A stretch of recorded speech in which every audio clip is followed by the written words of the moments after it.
Time now for a look at the latest business news, and for that we're joined here in the studio by Yuka Huaye from our business desk. And Yuka, you're starting out with those world leaders gathering, of course, in Buenos Aires for the G20, and trade is set to dominate the agenda there. Well, Thomas, will the US and China strike a truce? That's the big question as President Donald Trump and Xi Jinping meet at the official dinner Saturday.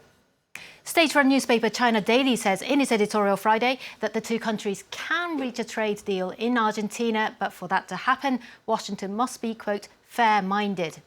The latest economic data out today shows that growth in China's manufacturing sector stalled in November for the first time in over 2 years. The Purchasing Managers' Index, or PMI, fell to 50, the weakest reading in 28 months. Now, the summit's host, Argentina, is in the midst of a deepening economic crisis. With inflation forecast to hit 50% this year, Argentinians are struggling to make ends meet. The government has asked for help from the International Monetary Fund, but bitter memories of the 2001 crisis continue to haunt people. France 24's reporters sent us this report. Every time I light the gas stove, I think about the bill. Water, gas, electricity. Public utility bills have gone up 1,000% since their subsidies were cut off 2 years ago. But under austerity measures demanded by the IMF, pensions have been frozen. We are done. They are telling us that we, the retired, are useless. After an entire life working, we should get some rest. But we are disposable. We don't exist for this government. Once she has paid her bills and rent, only €2 per day remains for Alicia to live on. So at the age of 70, she had to go back to work. She uses her old nurse's uniform to clean houses. This dramatic increase in the cost of utilities has impacted the price of all goods, especially essentials like food. The price of this pasta has gone up by more than 181% since January. The government appears unable to stop the rising inflation rate. Middle and working class Argentines are struggling to survive. Inflation has increased so much that the basic cost of living is now more than 2 minimum wage salaries. So a couple who are both earning the minimum wage are officially poor. So those who were already poor have tumbled into destitution. Tapia's soup kitchen, located in one of the shanty towns of Buenos Aires, can't meet the population's needs anymore. It's sad because there are more and more people coming every day. Sometimes we don't have any more food to give them. Some of them get angry. It breaks my heart to have to tell them there's nothing left. The situation becomes more and more tense every day. Seen from this perspective, the G20 summit, which takes place only a few miles from here, seems very far away.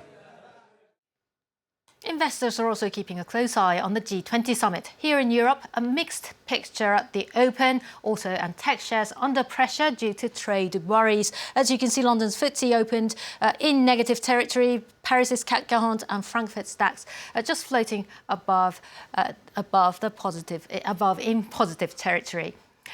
Now, shares of Air France here in Paris were slightly up at the open following reports of its new CEO wants to get rid of the group's latest brand, June, launched last year as a neither low-cost nor conventional airline service. As you can see in Asia earlier, optimism about a possible US-China deal increased in the afternoon, with Tokyo's Nikkei closing up 0.4%.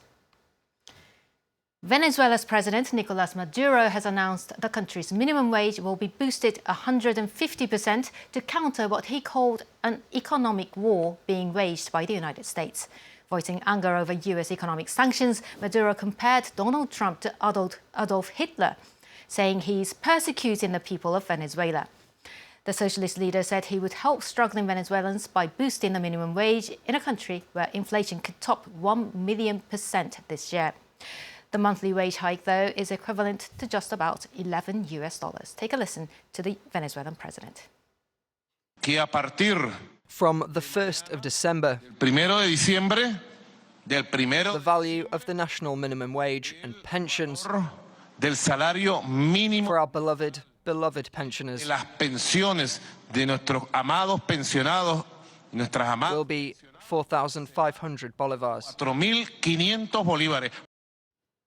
And finally, from the business desk, shares of Chinese firm Fosun International rose more than 1.8% as it launched an IPO in Hong Kong of its Club Med holiday business. The resort group's owner hopes to raise about $550 million and expects to price the deal by next Friday, with a listing a week later.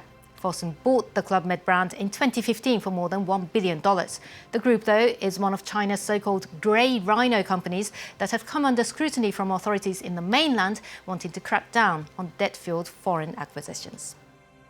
And that's it from the business desk now. Yuka Huaya, thank you very much. It's time now for another look